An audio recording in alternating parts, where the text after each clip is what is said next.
না না না, তোমরা যে যাই বলো আমি কিচ্ছু শুনবো না। আমি কাল যাবো ওই বাড়িতে আর দেখবো আর্য কি করে ওই মেয়েটাকে বিয়ে করে।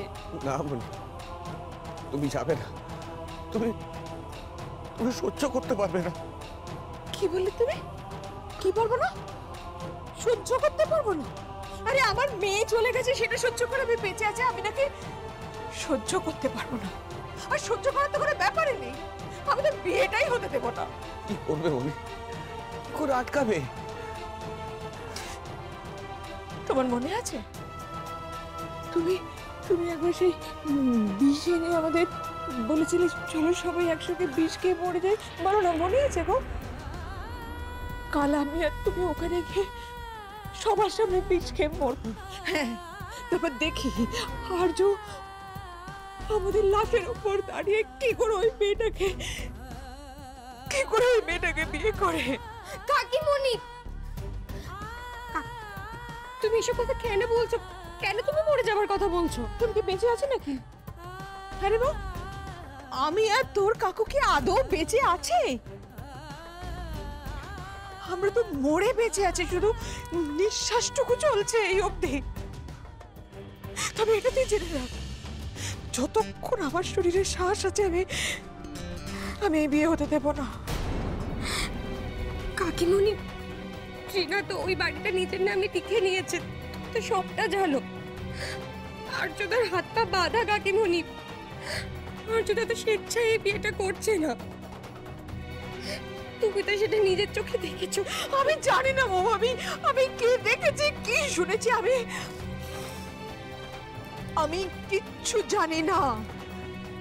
আমি শুধু জানি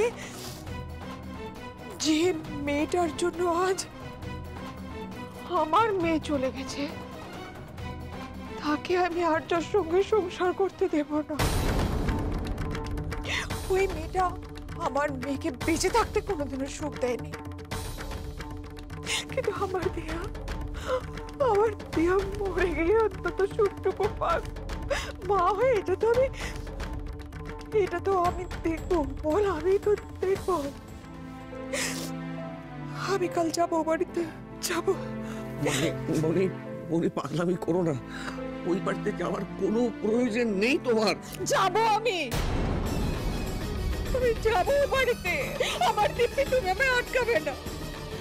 আমি কাল যাবো, আর পারলে তুমি আমার সঙ্গে যাবে, বুঝতে পেরেছো? কাকিমণি, ও কাকু কাকু কাকু, তুমি কাকিমণিকে বোঝাও কিন্তু। আর এই বিয়েটা আটকানো সম্ভব নয়। ওদের নিশ্চয়ই সমস্ত খোঁজ কাছে হয়ে গেছে। তুমি তোর কাকিমণিকে বোঝানো সম্ভব নয় বাপ, সম্ভব নয়। ও যে দিব্যি দিয়েছে কাল আর বিয়েতে যাবে। আর ঠিক কার কার জীবনী। এই চুপ, একদম চুপ, মুখামল দিয়ে থাকো। এখন ড্রামা ড্রামা ড্রামা ড্রামা। এই কান খুলে শুনে রাখো, আমার বিয়ে আমার নিয়মে হবে। আমি যখন বলেছি গায়ে হলুদ হবে, তার মানে হবে। দিয়ার সঙ্গে যখন আর্যর বিয়ে হয়েছিল তখন সমস্ত আচার অনুষ্ঠান মেনে করা হয়েছিল, তো আপত্তি করেছিলে তখন? করনি। তাহলে আমার বেলায় কেন? দিয়ার বেলায় যা যা আচার অনুষ্ঠান করা হয়েছিল, নিয়ম কানুন মানা হয়েছিল, আমার বেলাতেও ঠিক ঠিক তাই হবে। আর তাতেই তুমি ট্রিনা থেকে দিয়া হয়ে যাবে, আর তাতেই তুমি আর্যদার ঘৃণার পাত্র থেকে প্রিয় পাত্র হয়ে যাবে, তাই না? এই শোনো, এই সমস্ত ঘৃণার পাত্র, প্রিয় পাত্র, এই সমস্ত বস্তা পচা কনসেপ্টে আমি বিশ্বাসই করি না। অক্সিজেন বোঝো তিস্তা? অক্সিজেন, তোমার আর্যদার জীবনের অক্সিজেন আমি। আর্য বেঁচে থাকলে আমার জন্য বেঁচে থাকবে।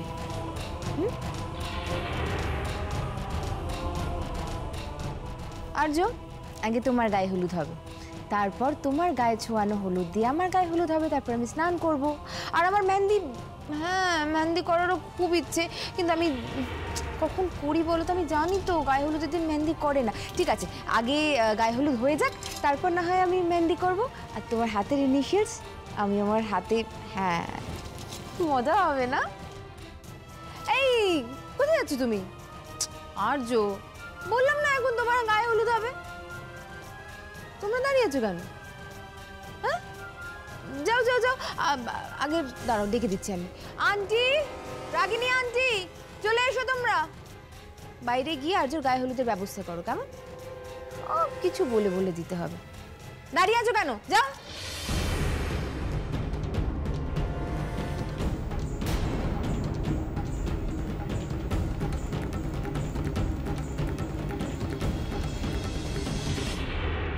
মঙ্গল হোক।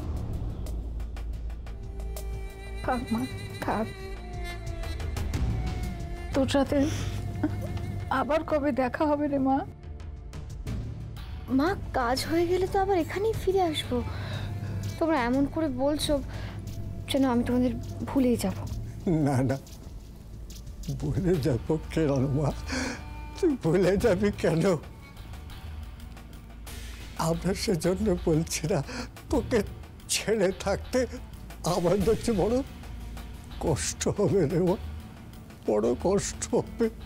কষ্ট তো আমারও হবে বাবা, আর এখনো হচ্ছে। শোনো, টাকার দরকার হলে কিন্তু আমাকে জানাবে, ঠিক আছে? ভগবানের কাছে প্রার্থনা করি তিনি যেন তোর সব দুঃখ গুছিয়ে দেন। যে লড়াইয়ে যাচ্ছিস তুই যেন সফল হয়ে ফিরিস মা, সফল হয়ে ফিরিস। শেষ লড়াইয়ের জয়টা যেন তোরই হয় মা, বিজয়ীর হাসিটা যেন তুই হাসতে পারিস।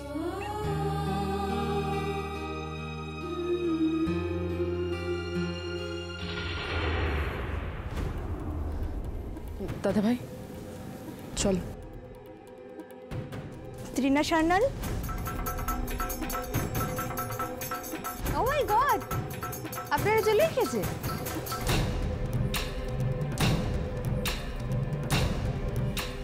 গুড, আমি আপনাদের জন্যই ওয়েট করছিলাম। কি ব্যাপার, প্রেসের লোকজন সব এখানে কি করছে?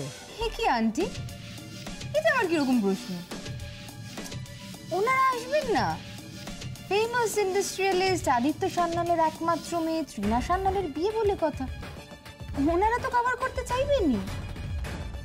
প্রেস আজ সারা দিন ধরে আমাদের পুরো বিয়েটা কভার করবে। গায়ে হলুদ, মালা বদল, শুভ দৃষ্টি, বিয়ের ইচ অ্যান্ড এভরিথিং। বুঝতে পেরেছো তোমরা? তাছাড়া আন্টি, আর যদিও ডিভোর্সটা নিয়ে যখন মিডিয়াতে এত হইচই হলো, এত বড় করে ইন্টারভিউ সেশন হলো, তখন আমার আর আর্যর বিয়েটা নিয়েও তো মিডিয়া হইচই করবে, সেটাই তো স্বাভাবিক, তাই না? ত্রিনা, তুমি যা করছো তা তো আমি বাস্তবে, ফিল্মে, কোনো সিরিয়ালে দেখেছি বলে তো মনেই পড়ছে না। আসলে কি রাগিনী আন্টি, ত্রিনা সান্যাল ট্রেন্ড সেটার। তুমি এত উতলা হও না, একটু ওয়েট করো, বুঝতে পারবে আমি কি করতে চাইছি। আপনারা নিশ্চয়ই এবার ইন্টারভিউটা করতে চাইবেন, কোয়েশ্চেন আনসার সেশনটা এবার হবে নিশ্চয়ই, জিজ্ঞেস করতে পারেন। আমি আর আর্য রেডি। দিয়া ব্যানার্জি তো মাত্র কয়েকদিন হয়েছে মারা গেছেন, এত তাড়াতাড়ি আর্য ব্যানার্জি আপনাকে বিয়ে করছেন?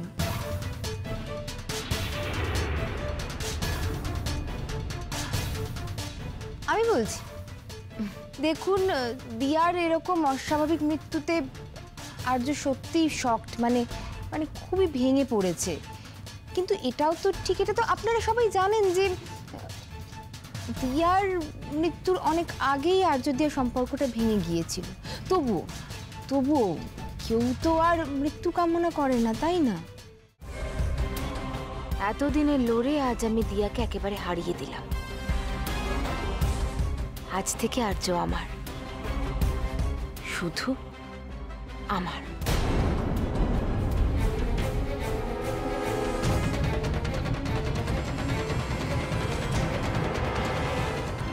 আমি আসছি ত্রিনা সান্যাল, তোমাকে তোমার অন্যায়ের শাস্তি দিতে আমি আসছি।